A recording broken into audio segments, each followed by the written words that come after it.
Yes, hello and welcome to the latest edition of the RTE Soccer Social. I'm joined here in studio by Liam, Damien and Didi. Earlier on, we had a poll on the RTE Soccer Twitter account. Here are the results. We asked you who's been the best player in this year's Champions League. Here is how you voted. Frankie de Jong got 19%. Messi.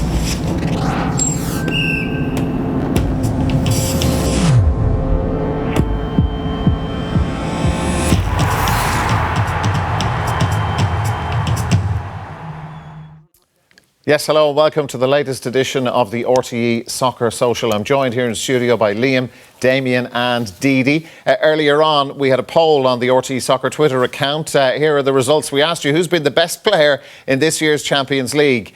Here is how you voted. Frankie de Jong got 19%, Messi got 52%, Tadic got 10% and Virgil van Dijk received 19%. If you were with us on RTE2, you've just seen the most remarkable game of football. Liverpool making it through to the Champions League final with an incredible victory over Barcelona by 4-0 on the night, coming back from 3-0 down from that first game in the Camp Nou. And we were looking at pictures a few minutes ago. Liverpool players have only left the pitch very recently, and the ground was still pretty full up until a few minutes ago. But Didi Hamann, as a former Liverpool player, has that whole thing sunk in? Because beforehand, you know, there was optimism, but, you know, it was Messi, Barcelona, 3-0, all of that stuff. Salah, Firmino missing. Exactly. Now, no, it hasn't. It hasn't sunk in, and it probably takes a day or two, maybe till after tomorrow's game, who's the opponent in the final, to sink in. I think it'll be the same for the players, because obviously everybody was hoping there could be a comeback, but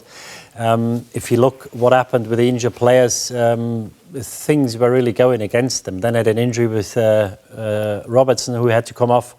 And things weren't really going for them, but the breaks they didn't have in Barcelona, they had tonight, and they took full advantage. And what a inspiring performance, because to have the belief without your two top players, to go into a game knowing you need to score at least 3 goals without conceding against the Barcelona team with Messi is simply remarkable. And I'm thrilled for them. I'm thrilled for the manager and also the fans, because we've seen them. You just said it.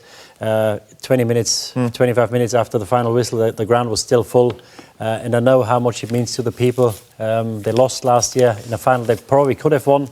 Hopefully it'll be different this year. Yeah, and look, we will talk more about Liverpool for sure over the next few minutes, but I just want to flip it round and talk, Damien, about Barcelona for a minute, because we know how unforgiving the Barcelona football fans are, the media as well. Like the post-mortem in Barcelona after another major collapse. Roma last year, Liverpool tonight. It'll be ferocious. Well, without doubt, I think that's cost Valverde his job. He won the double last year. He's in the Copa del Rey final this year, so he'll potentially win another double. But just the manner of which they've gone out the past 2 seasons, he'll be gone. And I touched on it before the game. You know, I think the benchmark has to be Guardiola, Cruyff, the way they played football, attacking 4-3-3, lose the ball, get it back straight away, whereas this team don't. And I know they're aging, and with the player profile they have to play this way, but maybe it is the end of this Barcelona team where they start to bring in new players, like you see Artur, so he'll need to play more. But tonight, I just think they got steamrolled, which they did last year in Roma. And when Liverpool play with that energy, emotion, aggression, I don't think anybody in the world can match them. And I don't think Barcelona, to be fair, come up against that type of threat in Spain. I know it's a brilliantly, great quality within the league, but they won't have come across anything like that before. And Liam, we posed the question before the game, hinting at maybe would Barcelona be complacent, but we didn't quite believe that a team who's won all the stuff that this team has won, that they beat. Look, I don't know. Were they complacent tonight, or were they just destroyed? They were unnerved. Okay. They lost their nerve, and perhaps the first leg in Barcelona, they realised how dangerous Liverpool can be because they had so many chances. Like, it could have won the game on chances. It was only that Barcelona were more clinical than Liverpool. Otherwise, that game could have come away with 3-3 draw. So they knew that Liverpool have this threat going forward.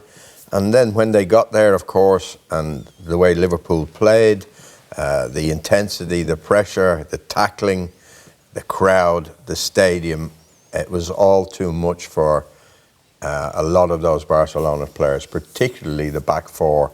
Alba, I've not seen him play as badly as he did. He was at fault for the first 2 goals. Lenglet, the centre-back, don't think he's good enough. He was all over the place. He couldn't handle Origi. They just weren't up to it, and Liverpool took full advantage of it.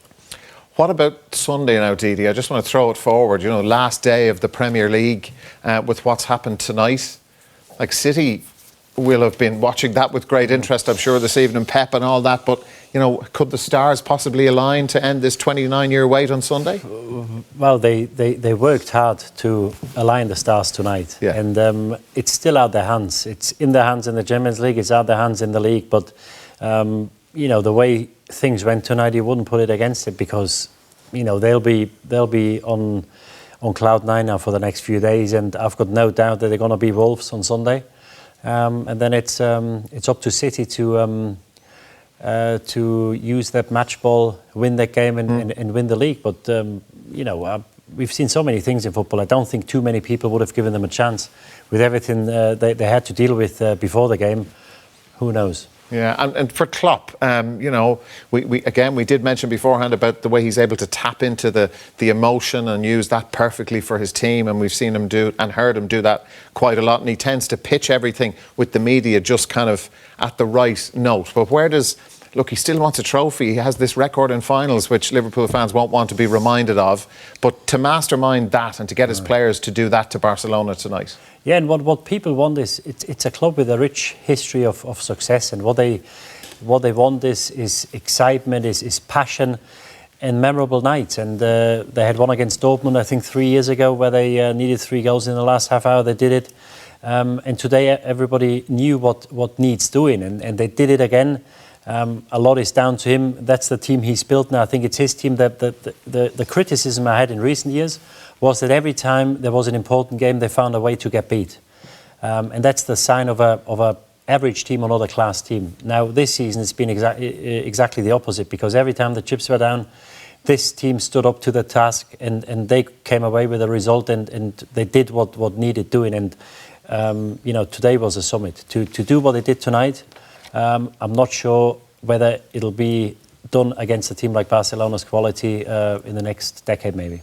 OK, we'd like to thank you at home for your questions. We did invite them in to Ask the Panel, or using the hashtag Ask the Panel. And actually, Didi, I've one here for you from Noel Westman. And Noel says, would the panel consider Liverpool's season a success if they ended without a trophy? Now, this was written, obviously, earlier on. Yeah. Before the game, I would have said yes. OK. Now they got to the final, probably no. So there might be the devil of their own success, because now you're in the final. You've been there last year, beaten Barcelona 4-0. I think you've got to win it now, because you only get so many chances. If they got knocked out tonight, I would have said they couldn't have done more in the Champions League or in the league, and I would have said it's a success. I think tonight's game changed it a little bit. Damien, do you agree? He's got to win it? I don't think so, no. It would be disappointing if they came away without a trophy, but I just think you have to look at what he's done with the team. He's got them challenging year in, year out now for Champions Leagues and Premier Leagues, and the side he's built, they're ferocious, you know. God forbid, for Liverpool fans, they don't win the league. 97 points and not win the league. They're an incredible team, one of the best teams I've seen in the Premier League, so be disappointing, yeah, but he's done one hell of a job. OK, here's a question. Liam, I'll address this to you first of all. This is from Michael Keogh. Again, Michael, thank you for your question. Is Klopp a better manager than Pep Guardiola? Well, you'd have to say that he's alongside Guardiola. I know he hasn't won the trophies that Guardiola's won, but he's never really worked with the resources that Guardiola's had. You know, Guardiola came into management, he had some brilliant players at Barcelona. He knew the club inside out, and he took them on to do phenomenal things. Then he went to Bayern Munich, where he really had no competition apart from Klopp at Dortmund. But, you know, within the season, Bayern Munich and Guardiola had taken some of Klopp's best players from Dortmund. So he's had much more help financially. Even now at Manchester City, he's got a huge advantage over what Klopp can spend at Liverpool. But what Klopp's done, as Damien just said, to potentially reach 97 points, to get to the Champions League final again. The football they play is absolutely brilliant to watch. I'd be putting them up there as you know, two of the best managers that we've ever seen. Okay, very good. Just before we move on with another question, Damien, I must ask you about Celtic clinching 8 league titles in a row last weekend. You're right at the heart of that and enjoyed the celebrations, I'm sure, after the win at Aberdeen. Yeah, listen, I can't take too much credit for it. I've just come in, amazing experience, yeah, but all I've done is assist the gaffer and John Kennedy and the players, so probably don't deserve a medal, but I'll definitely take one. And listen, as all top teams do, they've obviously won 8 on the bounce now. It's forgotten about because there's a cup final in 3 weeks and we have to go win that. You've got to get 10, Damien. Yeah. You've got to get 10. Yeah, that's been mentioned quite a bit as well. Didi, just to finish up, we're going to finish our evening where we started, asking about Istanbul. This is a question from Thomas Maguire. And Thomas says, I'm looking forward to the answer to this, what really happened in the dressing room in Istanbul at half-time? Pretty boring, not an awful lot. If you came in the dressing room in 2005 and heard the manager address us, you probably wouldn't have known whether we were winning 3-0 or losing 3-0 because he was dead calm, he was very pragmatic. We came in, he said, have a drink. After 2 minutes, he addressed us. He said, we make a change in the second half. Jimmy Traore was meant to come off. I'm coming on, so he went through the team, how we play in the second half. Obviously, the reason me coming on was to move Steven Gerrard a bit further forward because he was our biggest goal threat.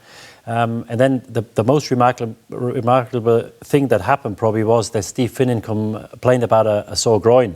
And we already made a change in the first half. Harry Kewell came off, Smitsa came on. Mm-hmm. And then he asked Steve Finnan how long he can play. And Finn said maybe about 20-25 minutes. So he made a decision on the spot, which I didn't know because I was outside warming up, and he got Jimmy Traore back out of the shower because if Jimmy had come off and then he has to take Steve Finnan off after 60-65 minutes and you get into extra time, you haven't got a substitute for 60 minutes. And that was the thinking behind it. And this is where I think great managers are always one step ahead because that could have potentially cost us the game. Not because Steve Finnan stayed on, but because we got in the... into extra time, and then we couldn't have used any more subs. And he went through the team, how we're going to play in the second half, went through the set pieces, and that was it really, because you can't dwell on the past. And I'm sure the manager tonight didn't say we need 3 more goals. Everybody knows what's at stake and what needs doing, and you just have to look forward. You know, there's no point looking backwards saying you had fault for the goal. He was very calm and no blaming. He said, we need to get the next goal and then see what happens. And I'm sure that the manager tonight chose similar words to the ones Benitez. And fortunately for us and for them tonight, it worked. Well, 2 historic nights separated by 05 to 2019. Amazing stuff. Just before we leave you, we're going to go back to Anfield and get some reaction. Unbelievable. Unbelievable. I don't think many people give us a chance, you know. And before the game, we knew that it would be difficult, but it was still possible for us, you know. And the belief we've got in the changing room is amazing, as you can see here tonight. And we knew at Anfield we could pull something special off. And I mean, look at that, it's unbelievable.